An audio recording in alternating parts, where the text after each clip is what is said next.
नमः श्रीवर्धमानाय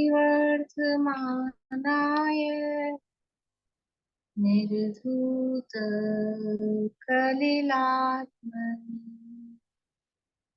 सालोकानां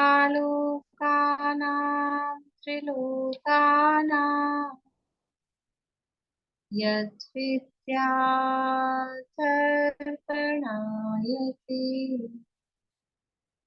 यद्विद्यातर्पणायते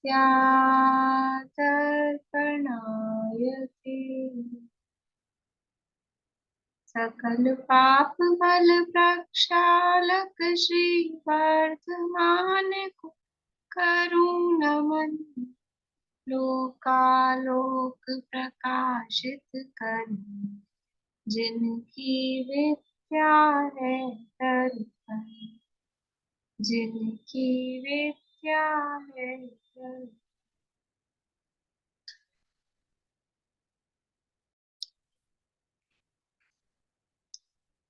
रत्नकरण शावकाचार्य नामक ये ग्रंथ है राजस्वामी सुमनभद्र महाराज द्वारा रचित। इसके अंतर्गत तीसरे अधिकार के बाद में जो परिशिष्ट दिया है उसके माध्यम से 47 शक्तियों की चर्चा यहाँ पर हम कर रहे हैं।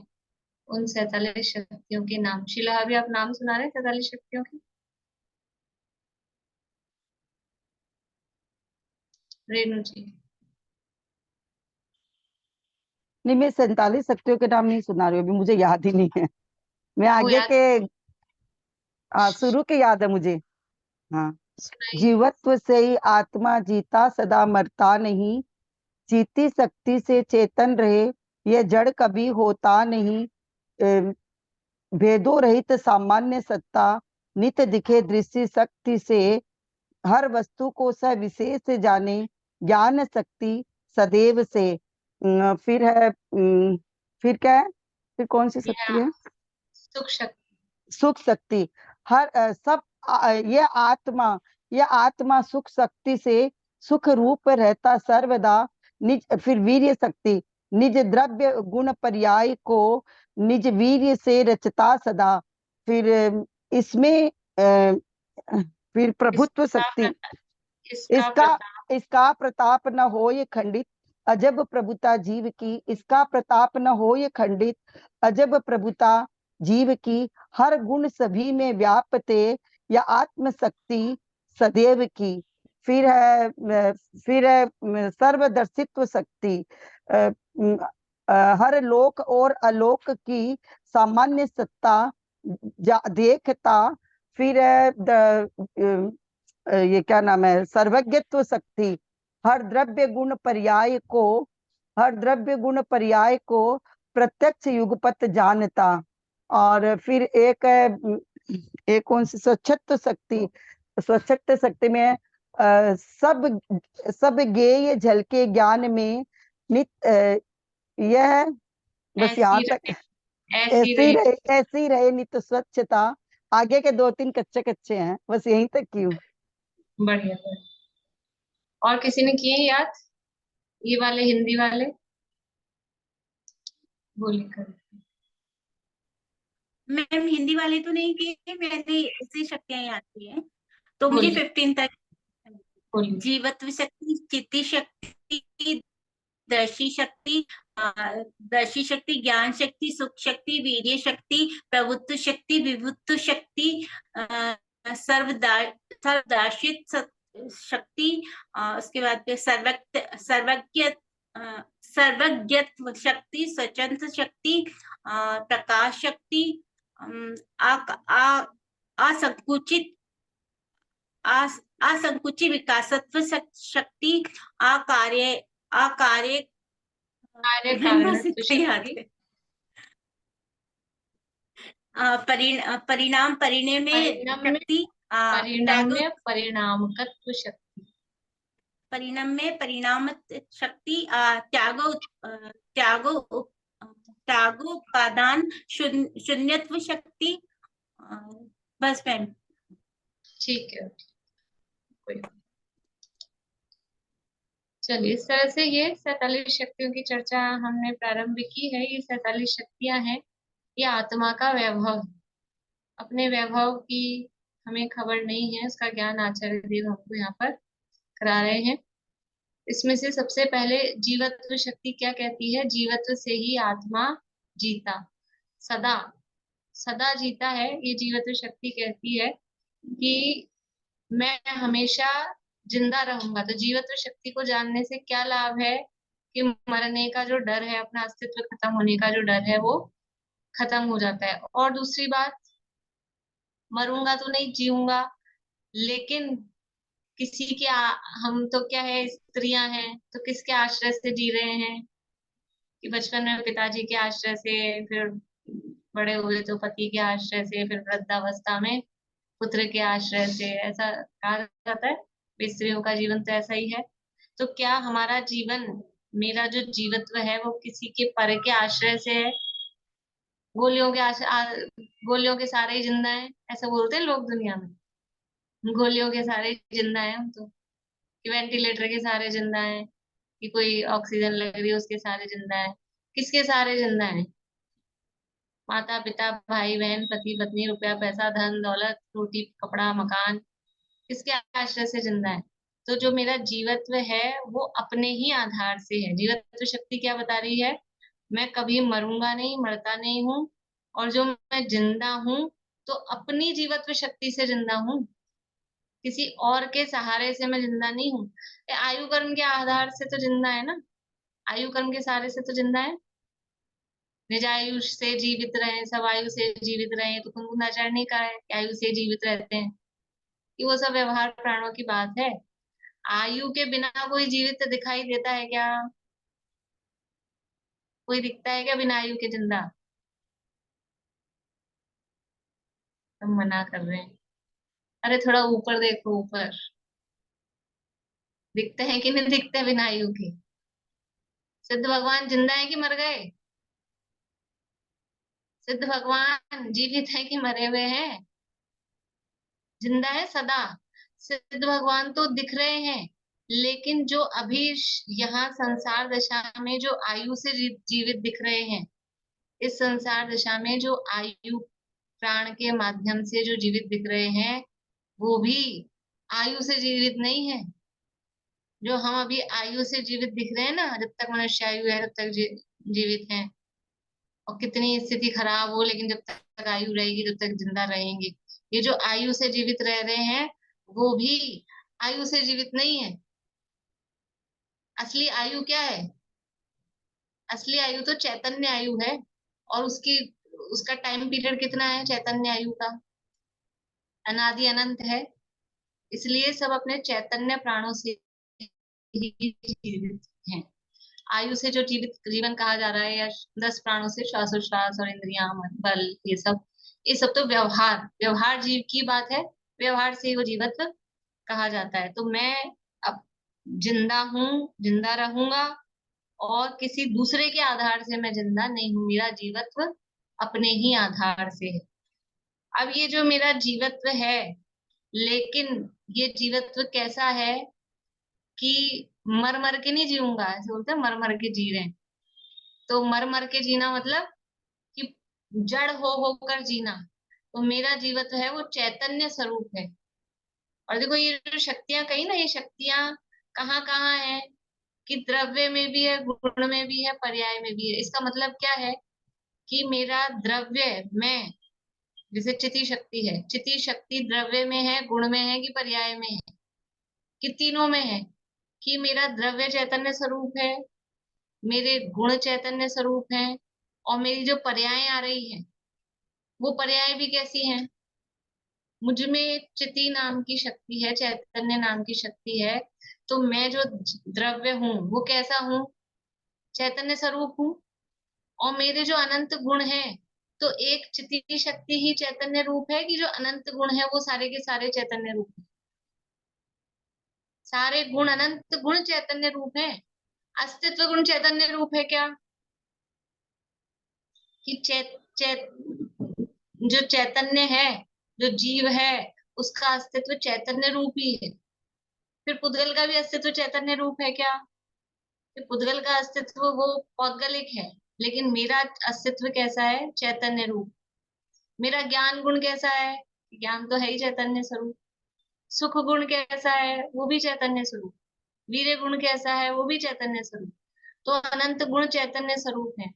और मेरी जो पर्याय हो रही है, जो पर्याय हो रही है श्रद्धा की, ज्ञान की, चारित्र की, अ, अनंत गुणों की जो भी पर्याय हो रही हैं, वो सब कैसी हैं? वो चैतन्य रूप है कि जड़ रूप है?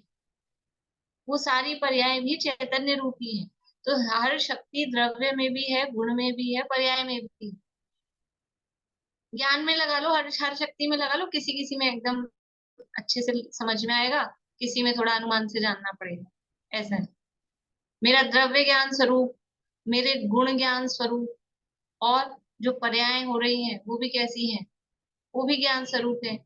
ज्ञान का अभाव नहीं है। एक शक्ति का रूप सब शक्तियों में पाया जाता है। तो हर शक्ति, अभी एक शक्ति ऐसी आई, ये एक शक्ति का रूप हर शक्ति में पाया जाता है। ये कैसे पाया जा रहा है? कि इसकी भी एक शक्ति है, अभी आएगी आगे भी वो तो शक्ति। सब गुण सभी में व्यापक। तो यहाँ आत्मा की शक्तियों की बात चल रही है कि जीवत्व से आत्मा जिंदा है, जीवित है, और वो जो जीवन है वो चैतन्य स्वरूप है। और वो चेतना कैसी है? वो चेतना ऐसी है कि सब पदार्थों का सामान्य अवलोकन करे, निराकार उपयोग रूप है, अनाकार उपयोग रूप है, और सब पदार्थों को विशेष रूप से भी जाने, सामान्य रूप से भी देखे, और विशेष रूप से भी उनकी विशेषताओं सहित उनके स्वरूप को जाने। ऐसे ज्ञान, ज्ञान की शक्ति, देखो ज्ञान की शक्ति है, जानने की शक्ति है। ज्ञान मेरी शक्ति है। ऐसे बोलते ना अपनी अपनी ताकत, कभी कभी कोई बोलता है ये मेरे बच्चे मेरी ताकत है, ऐसे बोलते हैं, ये मेरी ताकत है। तो ये कौन सी ताकत है हमारे पास में? ये दो पुत्र हैं, दर्शन और ज्ञान, ये हमारी ताकत है। अनंत है शक्तियां, अनंत शक्तियां, ये ताकत है, जानने की मुझ में शक्ति है। तो ये जो जान रहे हैं, ये जानना दुख का कारण नहीं है, खेद खिन्नता का कारण नहीं है, बल्कि ये हमारा स्वभाव है, हमारी शक्ति है। क्यों नहीं जाने? जानना जीव का स्वभाव है। तो ज्ञान शक्ति में कहा कि सब पदार्थों को विशेष रूप से उनके भेद प्रभेद सहित जानना। अब ये ज्ञान होता है तो फिर क्या होता है? ज्ञान के बाद ज्ञान का फल क्या है? ज्ञान का फल है सुख। ज्ञान का फल सुख है, क्योंकि ज्ञान जब तक नहीं होता है, तो ज्ञान नहीं होता है तो अज्ञान होता है। अज्ञान का मतलब क्या बताया था कल? अज्ञान होता है तो कर्तृत्व की मान्यता, पर पदार्थों में एकत्व, ममत्व, कर्तृत्व, भोक्तृत्व, वो चलता है, उसके कारण दुख होता है। तो ज्ञान मात्र में कहीं दुख नहीं है, वो सुख ही स्वरूप है। तो ज्ञान होता है तो फिर साथ में सुख भी होता है, और वो जो मेरा सुख है वो कहाँ पर है? वो पर पदार्थों के आश्रित नहीं है, वो मेरा सुख मुझ में ही है। क्यों है? क्योंकि मुझ में सुख नाम की शक्ति है। और ये सुख शक्ति कैसी है? सामान्य है कि विशेष है? सामान्य समझ में आता है? सामान्य मतलब सब गुणों में, सब द्रव्यों में पाया जाए, और विशेष मतलब पर्टिकुलर किसी द्रव्य में पाया जाए। तो सुख शक्ति सामान्य शक्ति है कि विशेष शक्ति है? विशेष। आपको अपन जब 47 शक्तियों के स्वरूप पूरा हो जाएंगे ना, तो ये आपको होमवर्क अभी से लिख के रख लीजिए, रेणु जी याद रखेंगे कि इन 47 शक्तियों में कितनी तो कॉमन है जो सब द्रव्यों में पाई जा सकती है, और कितनी है जो केवल जीव में ही पाई जाएंगी, यानी सामान्य शक्तियां कितनी है और विशेष शक्तियां कितनी है। तो अभी अपन स्वरूप समझते जा रहे हैं, स्वरूप समझते समझते ही सब अपने अपने नोटबुक में लिखते जाइएगा ये आपको क्या लग रही है। अभी नहीं बताना है, फिर इकट्ठा पूछेंगे, लेकिन अभी लिखते जाएंगे तो आपको आसानी पड़ेगी, नहीं तो बाद में फिर आपको मेहनत ज्यादा होगी। मुझे तो कोई दिक्कत नहीं है। तो स्वरूप समझते समझते आपको समझ में आ जाएगा कि ये सामान्य है कि विशेष है, जीव में ही पाई जा रही है कि सब द्रव्यों में पाई जा रही है। ठीक है। जीवत्व शक्ति कैसी है? सब में पाई जाएगी क्या? सब में पाई जाएगी। सब द्रव्यों की बात कर रहे हैं, सब जीवों की नहीं। जीव द्रव्य एक जाति अपेक्षा है, अकेले जीव में पाई जाती है। चिति, चिति भी जीव में पाई जाएगी। दृष्टि, ज्ञान, सुख, यहाँ तक कि अभी सारी शक्तियां कैसी हैं? आपने ही बता दिया। होमवर्क क्या रहा? आगे का नहीं बताऊंगी, अभी आप खोज लेना, ठीक है। अब है आगे वीर्य शक्ति। वीर्य शक्ति के लिए क्या कह रहे हैं, देखिए आगे। स्वरूप निवर्तन सामर्थ्य रूपा वीर्य शक्ति। वीर्य शक्ति का क्या स्वरूप दे रहे हैं हमने चंद्राचार्य देव? स्वरूप निवर्तन सामर्थ्य रूपा वीर्य शक्ति, अर्थात स्वरूप की रचना की सामर्थ्य रूप, स्वरूप की रचना की सामर्थ्य रूप वीर्य शक्ति है। वीर्य का काम क्या? वीर्य को समझ में आता है? वीर्य, वीर्य को दूसरे शब्दों में कहें, वीर्य का अर्थ, तो वीर्य का अर्थ शक्ति होता है, ताकत होता है। वीर्य नहीं, शक्ति की शक्ति। क्या कह रहे हैं? वीर्य शक्ति का मतलब क्या है कि शक्ति की भी एक शक्ति है। क्या, कौन सी शक्ति है? कि अपने स्वरूप को रचे, अपने स्वरूप को रचे मतलब अपने स्वरूप रूप ही रहे। अपने स्वरूप को रचने का मतलब क्या है कि जैसे कि जो भी द्रव्य है वो अपने स्वरूप को रचता है। जैसे कि रोटी बन रही है, समझ लो, तो रोटी बन रही है, तो वो रोटी, वो जो गोल बन रही है, टेढ़ी मेढ़ी बन रही है या अच्छी बन रही है, सफेद सफेद बन रही है, बढ़िया, वो कौन बना रहा है? कि वो गेहूं स्वयं अपने स्वरूप को रच रहा है। वो उसको गोल बनना है कि उसको अच्छी सफेद, जैसा गेहूं होता है वैसे बनती है ना, अच्छी सफेद बनी, बढ़िया। तो वो जो उसका स्वरूप रचा गया, वो किसके द्वारा रचा गया? कि हमने बनाई थी, किसान गए, हमने उगाया था अच्छा सफेद सफेद गेहूं। और कोई कहे नहीं, हमने उसको धो धो के अच्छा साफ कर दिया था, बिल्कुल मिट्टी इट्टी सब निकाल दी थी इसलिए सफेद हो गया था। कि नहीं, वो स्वयं अपने स्वरूप को रचता है। द्रव्य स्वयं अपने स्वरूप की रचना करता है। ये ताकत द्रव्य में स्वयं है, और किसी में ताकत भी नहीं है।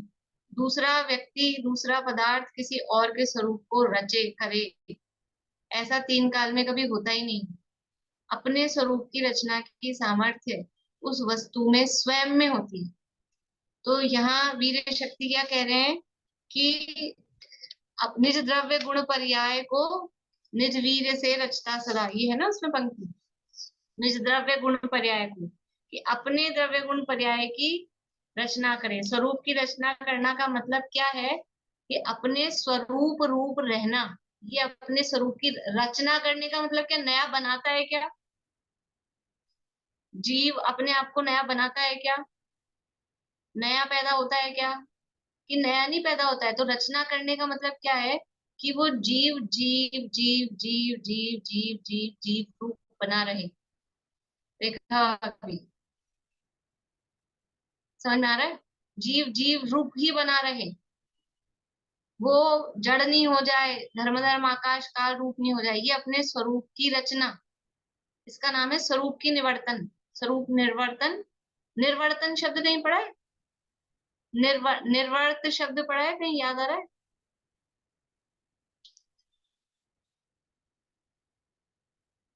बोलिए आशांति। तत्वार सूत्र में पढ़ा है वो शायद, आकार निर्वर्तना वगैरह, वो जो उसके बताए थे गुण। बढ़िया।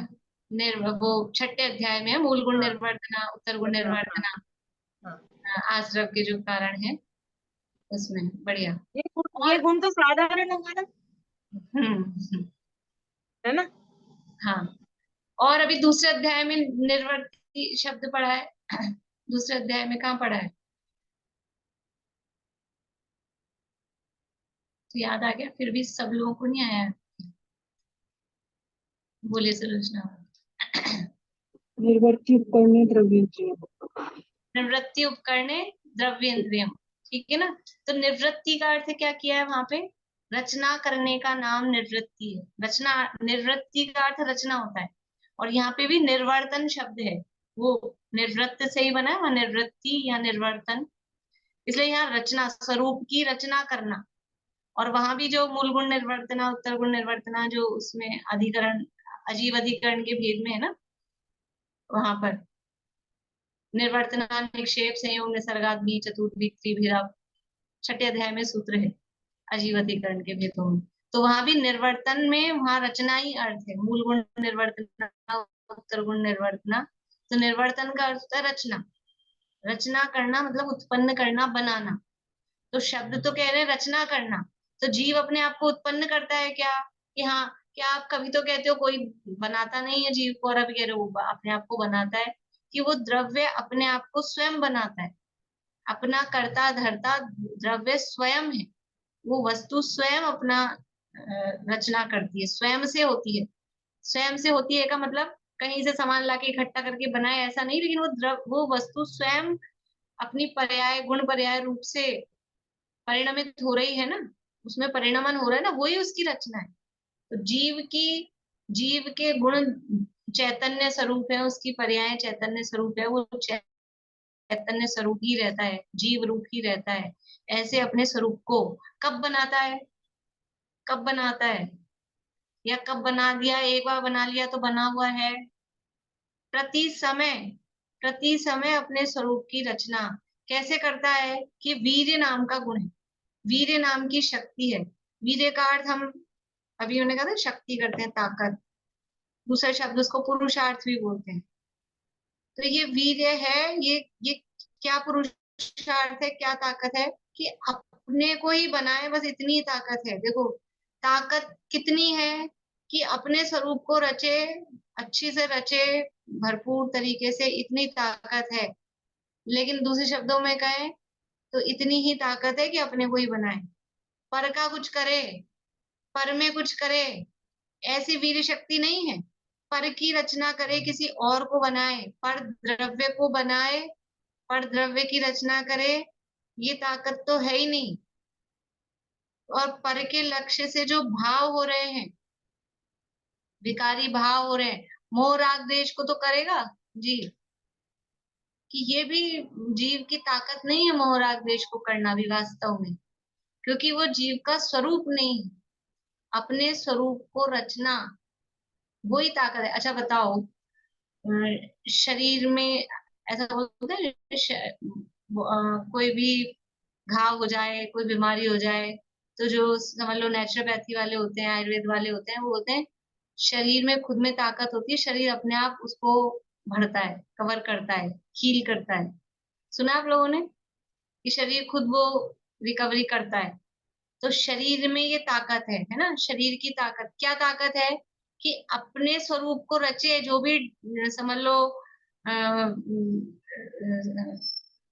कोई कमी हो गई है, डेफिशिएंसी हो गई है, जो भी कुछ नुकसान शरीर में घाटा हुआ है, तो वो शरीर अपने आप उसको कवर करेगा अपने आप। कोई भी घाव हो जाता है तो फिर क्या करते हैं कि थोड़ा बहुत भारीपन करते हैं, फिर भरता कैसे है? कि वो खुद ही अपने आप ही शरीर भरता है उसको।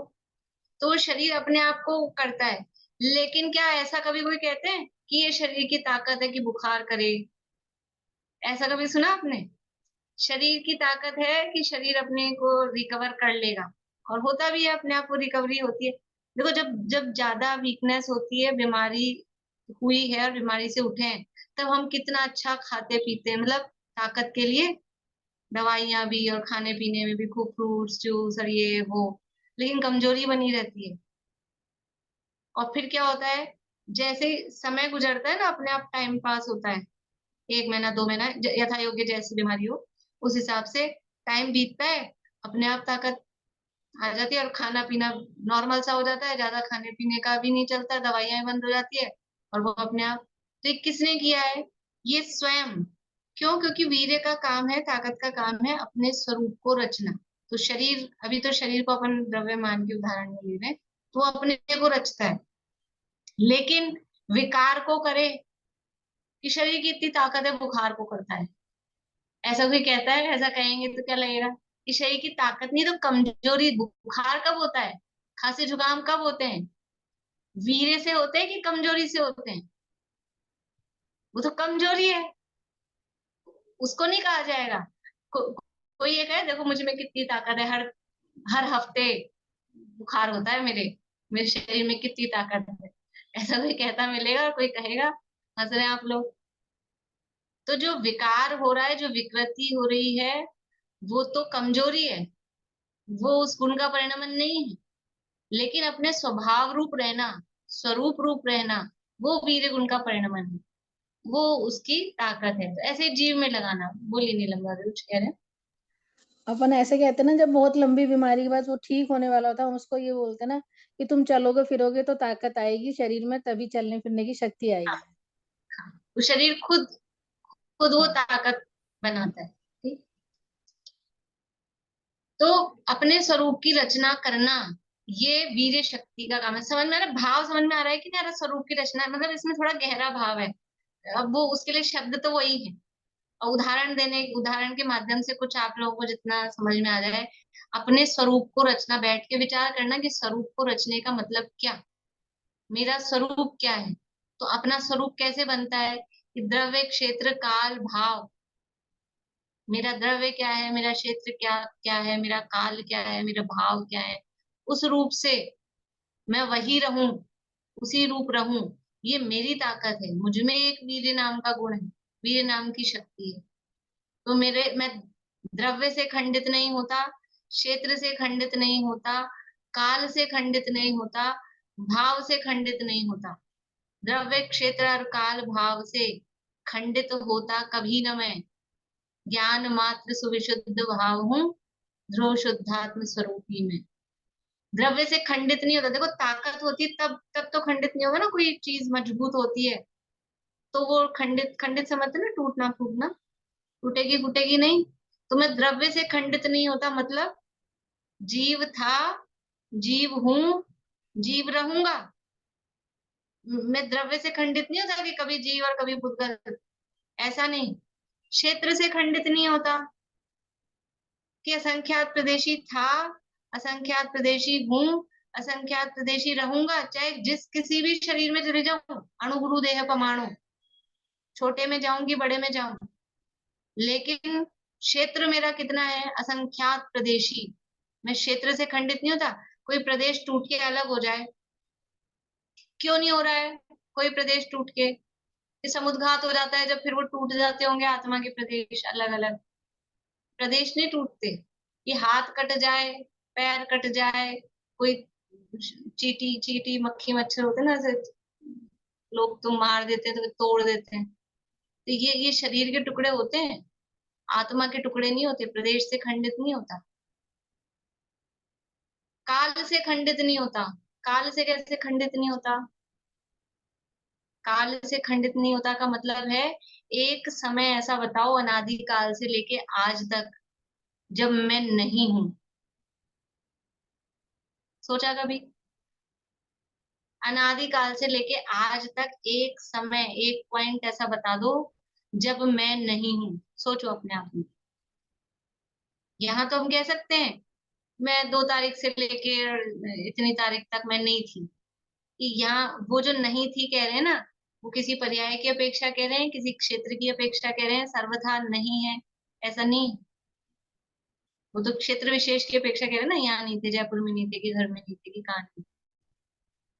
लेकिन कहीं भी पूरे 3 लोक में एक भी समय ऐसा बताओ कि जब मैं नहीं हूं, और कहीं भी रहूं मैं तो अपने आप को ये समझ ही मतलब महसूस ही कर रहा हूं ना कि मैं हूं। ऐसा कब होता है कि जब ये फीलिंग चली जाए कि मैं हूं? भूल जाते हैं कभी भी? मैं हूं की फीलिंग कब होती है और कब नहीं होती है? ये बैठ के विचार करना, ध्यान का टॉपिक है ये।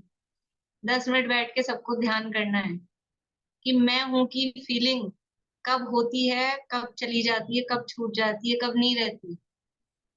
ऐसे नहीं बस मुंह से बोल दिया है, करना है आपने को।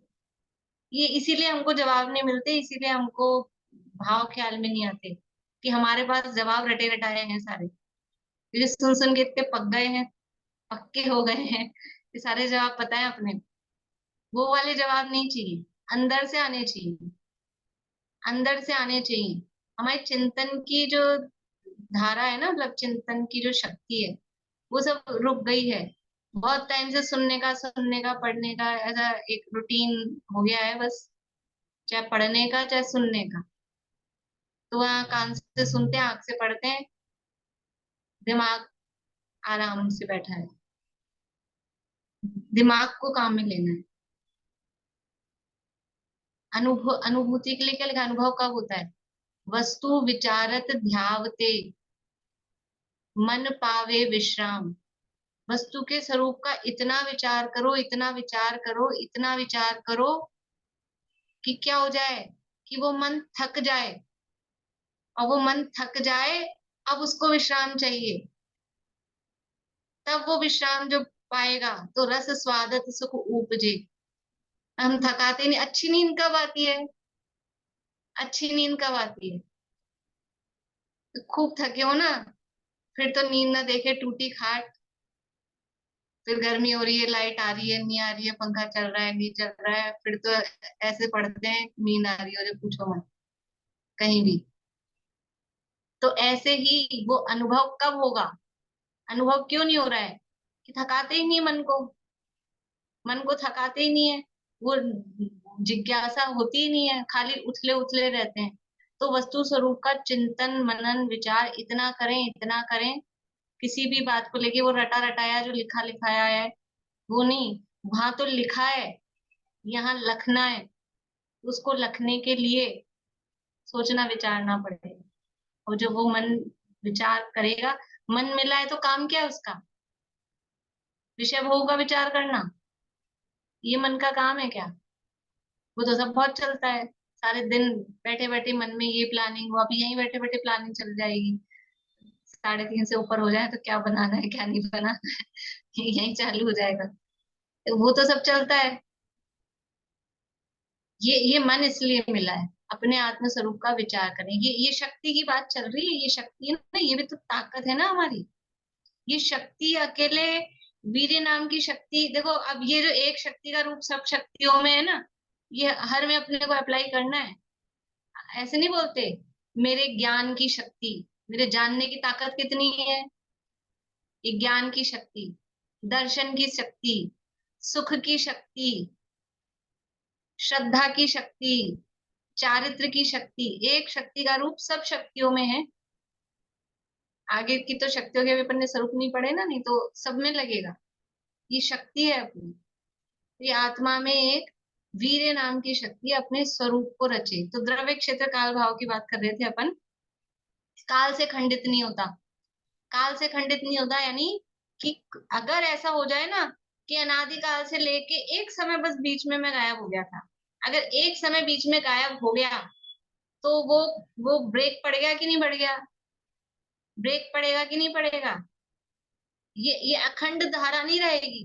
तो मैं कभी काल से खंडित नहीं होता, अनादि काल से लेके नॉन स्टॉप आज तक मैं हूं, और आज से लेके अनंत भविष्य काल तक नॉन स्टॉप मैं रहूंगा। काल से कभी खंडित नहीं होता कि थोड़ी देर आराम कर ले, कि आराम करने के लिए ऐसे समय से का अभाव, काल का अभाव नहीं होता। अनादि अनंत मेरा जीवन निरंतर चल रहा है, और भाव से खंडित नहीं होता। भाव से अखंडित हूं का क्या मतलब है, भाव में किसको लेते हैं, अब तो ये समझ में आने लग गया होगा ना आपको। द्रव्य में क्या लेते हैं, द्रव्य यानी ये जीव अपना द्रव्य, क्षेत्र में प्रदेश, काल में टाइम पीरियड अनादि अनंत, और भाव यानी अनंत गुण धर्म शक्तियां, वो भाव है, उनसे खंडित नहीं होता। खंडित नहीं होता का मतलब, अरे अनंत गुण है, एक आध गुण निकल जाए तो क्या फर्क पड़ता है, कुछ फर्क पड़ता है क्या। अपन ने लड्डू बनाया, लड्डू बनाते ना, उसके बाद में रखते हैं, तो अगर दाने का है तो एक आध दाना, या वैसा भी बेसन का है तो कुछ कुछ कण खिल जाते हैं कि नहीं खिल जाते हैं, तो क्या फर्क पड़ता है, इतना मोटा लड्डू बनाया एक आध कण खिल भी गया तो। ये ऐसा आत्मा में, मुझ में, ये क्या फर्क पड़ता है, अनंत गुणों का पिंड है, एक आध गुण कम हो जाए, एक आध शक्ति कम हो जाए, क्या फर्क पड़ता है कि नहीं, खंडित हो जाएगा, उसको खंडित बोलेंगे। मैं भाव से खंडित नहीं होता, अनंत गुण धर्म शक्तियां मेरे में अनादिकाल पहले थी, निगोद दशा में भी थी, वर्तमान में भी है, और सिद्ध दशा में भी रहेंगी, अनंत काल तक रहेंगी। कभी भी मेरा एक गुण धर्म कम नहीं होगा, ये मेरी ताकत है। ये स्वरूप की रचना कैसे कर रहा है, स्वरूप की रचना की द्रव्य क्षेत्र काल भाव से अखंडित रहता है, ये अपने आप को मेंटेन बनाए रख रहा है, इसका नाम है रचना करना, इसका नाम है निर्वर्तन। मेंटेन रहते हैं कि नहीं रहते हैं? कौन कौन मेंटेन है?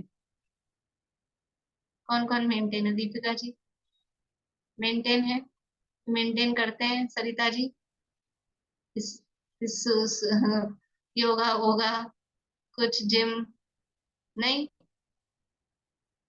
ये नहीं है अपनी मेंटेनेंस, ये नहीं है मेंटेनेंस, ये मैं हूं ही नहीं, ये हूं ही नहीं। मेरी मेंटेनेंस मेरा जिम, वो क्या है, फिटनेस अपनी, ये वीर्य शक्ति, ये वीर्य शक्ति ये अपने स्वरूप की रचना करती, बराबर मेंटेन रखती है कि कोई द्रव्य क्षेत्र काल भाव से मैं खंडित नहीं हो पाता हूँ। इस प्रकार से ये अपने स्वरूप की रचना करना, ये वीर्य शक्ति का काम है। कोई दूसरा, कोई, इसको अपन उसमें उससे भी जोड़ सकते हैं, अपने स्वरूप की रचना करने वाला मैं ही हूँ। तो दुनिया में बनाने वाले को क्या कहते हैं? कुछ बनाने, दुनिया बनाने वाला है, या समझ लो द्रव्यों को, जीवों को बनाने वाला भगवान है, ईश्वर है। दुनिया में ईश्वर को कहा जाता है, वे ईश्वर ही बनाता है सबको। तो अपना ईश्वर कौन है? अपना ईश्वर कौन है अपने को बनाने वाला? ये वीर्य शक्ति, ये मैं हूँ। नयों में बताएंगे कौन सा नया इसमें लगा सकते हैं? 47 नयों में। हाँ बोलिए आशा आंटी, आप कुछ कहना भी चाह रहे थे। तो शायद ईश्वर न अनिश्वर न वाला है क्या? हाँ, तो कौन सा आएगा दोनों में से? ईश्वर है कि अनिश्वर है? नहीं नहीं, अनिश्वर्ण है बहुत ना, ओ बढ़िया। सॉरी, हाँ अनिश्वर्ण है, हाँ। अनिश्वर है। ईश्वर है से तो वो तो पराधीनता, हाँ, पराधीन, पराधीनता भोगना पराधीन, भोगने वाला है, दूसरे को ईश्वर बनाता है। और अनीश्वर ऐसे क्या था उदाहरण? स्वतंत्र। उदाहरण याद है किसी को? बोलिए रेणु जी। जो जंगल में शेर होता है, उसको वो जो सामने हिरण रहता है तो उसको हाँ, खा जाता है, उसका शिकार कर हिरण को लेता है, उसको मारकर जरूरत खाने नहीं है। के लिए वो स्वतंत्र है, ठीक है ना, पराधीनता नहीं भोगता है। ईश्वर ने की पराधीनता क्या थी?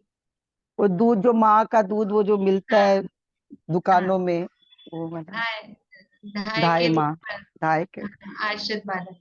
तो यहाँ कह रहे हैं आत्मा ये अपने स्वरूप की, जीव अपने स्वरूप की रचना स्वयं करे, अपना ईश्वर स्वयं है, ऐसा अनीश्वर नाम का धर्म।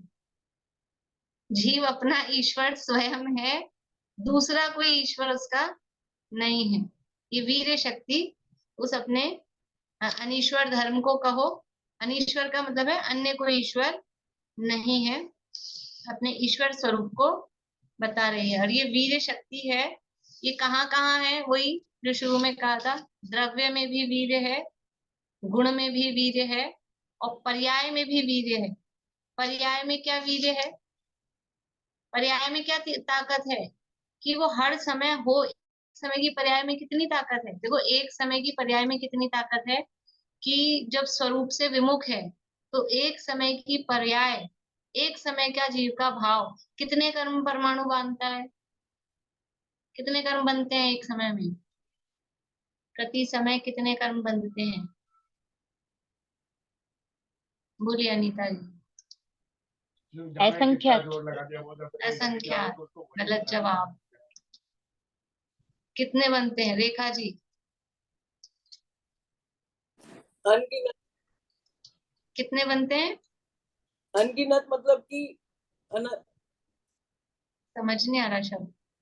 अनंत मतलब अनंत, अनंत, बढ़िया। एक समय के भाव से अनंत कर्म बनते हैं, ये एक समय की ताकत है। और एक समय के परिणाम में कितनी ताकत है कि जब जीव विशुद्ध भाव करता है, अपने स्वरूप सन्मुख होता है, तो वो एक समय का परिणाम फिर क्या करता है? एक साथ जब ये करण परिणाम होते हैं ना, प्रथमोपशम समय के पहले और भी जहां भी करण परिणाम होते हैं, तो ऐसे तो एक समय प्रबद्ध बांधते हैं प्रति समय, एक समय प्रबद्ध उदय में आके खिरते रहते हैं, यानी अनंत बंधते हैं, अनंत ही खिरते रहते हैं। लेकिन जब ये करण परिणाम होते हैं और गुण श्रेणी निर्जरा होती है, तो एक साथ वो एक समय के परिणाम से एक साथ असंख्यात समयों में जो कर्म उदय में आने वाले थे, वो एक साथ उदय में आके निर्जरित होते हैं। ये जीव के एक समय के परिणाम की ताकत है। वो पर्याय में भी इतनी ताकत है, तो पर्याय में अपनी ताकत है, गुणों में अपनी ताकत है, द्रव्य की अपनी ताकत है। ये वीर्य शक्ति द्रव्य गुण पर्याय तीनों में व्याप्ति है, तीनों में रहती है। इस प्रकार से हम अपने वीर्य, वीर्य मतलब पुरुषार्थ, जो हमको समस्या भी रहती है ना पुरुषार्थ की, जब भी बात आ जाए क्रमबद्ध की, तो फिर हमारे पुरुषार्थ का क्या होगा कि अपना पुरुषार्थ, अपना वीर्य। अब समझ में आना चाहिए कि वीर्य का मतलब क्या है, पुरुषार्थ का मतलब क्या है। पर में कुछ करना। अब समरी देख लो, टाइम हो रहा है अपना। समरी क्या है, वीर्य शक्ति का सारांश क्या है कि पर में कुछ करे, पर का कुछ करे। ये वीर्य शक्ति का काम नहीं है, वीर्य शक्ति का स्वरूप नहीं है। और अपना सब कुछ करे, अपने स्वरूप की रचना करे, अपने द्रव्य गुण पर्याय रूप से रहे, ये वीर्य शक्ति का काम है। तो अपना जो पुरुषार्थ है वो अपने में काम करता है, अपने में चलता है, बाहर कहीं भी अपना पुरुषार्थ नहीं चलता। तो यदि हमको लगता है, अगर ये अहंकार रहता है, मैं इसको बदल के रहूंगा, मैं इसको सुधार के रहूंगा, ऐसा आता है कि नहीं आता है, मैं इसको संस्कार दे के रहूंगा, तो ये समझ लेना कि ये खाली अपन भाव कर सकते हैं, अच्छे भाव हैं किसी को सुधारने के, लेकिन अंदर से ये रहना चाहिए हमेशा विश्वास, श्रद्धा ये रहनी चाहिए कि पर का मैं कुछ नहीं कर सकता हूँ। इसका जो होना है वास्तव में इसके आधार से ही होगा।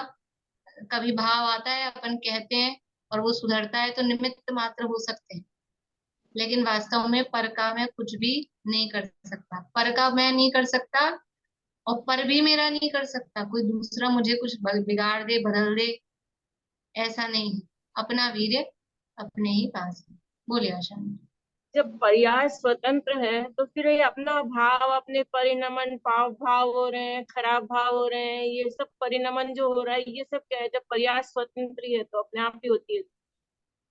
अपने आप होती है तो वो जो भाव हो रहे हैं वो भाव भी तो उस समय की सत है ना, वो उस समय होने योग्य है। स्वतंत्र अपनी योग्यता से हो रही है, अपनी योग्यता से हो रही है, तो पर्याय अपने से अलग है क्या, द्रव्य से अलग है क्या? अपने जमीन भाव पे हो रहे ना द्रव्य, तो वो अपने, यानी यहाँ तो ये कह रहे हैं पर्याय की स्वतंत्रता बता के कि पर पदार्थ उसको नहीं कर रहा है, विकार हो रहा है तो कोई दूसरा उसको नहीं कर रहा है। स्वतंत्रता का मतलब क्या है कि साहब इन्होंने गुस्सा दिला दिया, इन्होंने झूठ बुलवा दिया, कि ऐसा नहीं है। ये जो भाव हो रहे हैं, जो पर्याय हो रही है झूठ की, गुस्से की, वो खुद स्वयं अपनी योग्यता से तुम्हारे अंदर, तुम्हारी योग्यता मतलब जिस द्रव्य में हुई है, उस द्रव्य की है ना, उसकी योग्यता से हुई। ये तो स्वतंत्रता इसमें बताकर पदार्थ से दृष्टि हटानी है, पर द्रव्य पे जो दोषारोपण की वृत्ति रहती है ना, उसको हटाने के लिए स्वतंत्रता बताई गई है। इसमें फिर बाहर वाले का कुछ नहीं है कि जैसे ये ऐसी परिस्थिति हुई, उस परिस्थिति से मेरे ऐसे भाव हो गए, इस तरह के भाव हो गए, ये सब हाँ गलत है। सब खुद वास्तव के में भाव। हाँ वास्तव में उपादान तो सेम ही है, वो सब निमित्त रूप से वो होते हैं, वो भी होंगे। बिना आधार के, बिना किसी बाहरी निमित्त के तो भाव विकृत होते नहीं है। तो बाहर में कोई निमित्त तो भी होगा, लेकिन उसने करा दिया ऐसा नहीं, उसने कराया ऐसा नहीं। देखो अग्नि होती है तो अग्नि के निमित्त से वस्तुएं गर्म होती है, ठीक है, अग्नि निमित्त है, लेकिन अग्नि गर्म करती है क्या सबको? अगर नहीं। अग्नि सबको गर्म करती हो तो अभ्रक को भी हो जाना चाहिए, जल जाना चाहिए, सबको जलाती हो तो अभ्रक नहीं जलती है। तो योग्यता अंदर खुद की है, तो विकार होने की योग्यता खुद की होती है, तो बाहर में कोई ना कोई निमित्त होता है। बोलिए कविता जी। मैंने जब क्रमबद्ध पर्याय अपनी निश्चित है, फिर पुरुषार्थ कैसे होगा, कैसे पॉसिबल होगा? ये तो वही क्या है कि रटा रटाया प्रश्न है, थोड़ा विचार करिएगा। और मैंने कई बार वो डाला है, एक जो मेरा है लेक्चर, ना तो क्रमबद्ध पर्याय का स्वरूप पता है, ना पुरुषार्थ का स्वरूप पता है, बस एक वो प्रश्न रटा रटाया सा है। तो स्वरूप समझिएगा और वो सुनिएगा, पीछे पीछे कहीं जाके देखिएगा लिंक्स में, तो अभी हम्म। कुछ दिन पहले ही डाला था वो, तो हम्म। वो प्रवचन सुनिएगा क्लास में। चलिए, जय श्री